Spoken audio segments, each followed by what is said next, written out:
সন্দেশখালিতে এবারে গোপন জবানবন্দি দেওয়া মহিলার বাড়িতেই হামলার অভিযোগ উঠেছে। ওই মহিলার তরফেই দাবি করা হয়েছে পুলিশের পোশাক পরা কয়েকজন বাড়িতে চড়াও হয়ে ভাঙচুর করে।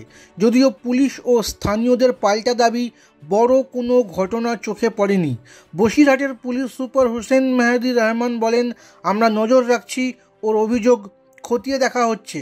এই মহিলার গোপন জবানবন্দির ভিত্তিতেই শনিবার শিবপ্রসাদ হাজরা ও উত্তম সর্দারের বিরুদ্ধে গণধর্ষণ ও খুনের চেষ্টার ধারা যোগ করা হয়, আর তারপরেই শিবু গ্রেফতার হয়।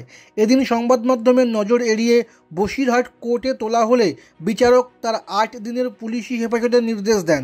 শিবপ্রসাদ হাজরার গ্রেফতারিতে সন্দেশখালীর বহু পাড়ায় স্থানীয়রা মিষ্টি বিলি করেন। একই সঙ্গে একটি অংশের তরফে দাবি করা হয় এবারে শেখ শাহজাহানকেও গ্রেফতার করা হোক এবং পুরনো তৃণমূলের লোকজনকে সক্রিয় করতে উদ্যোগী হোক দল।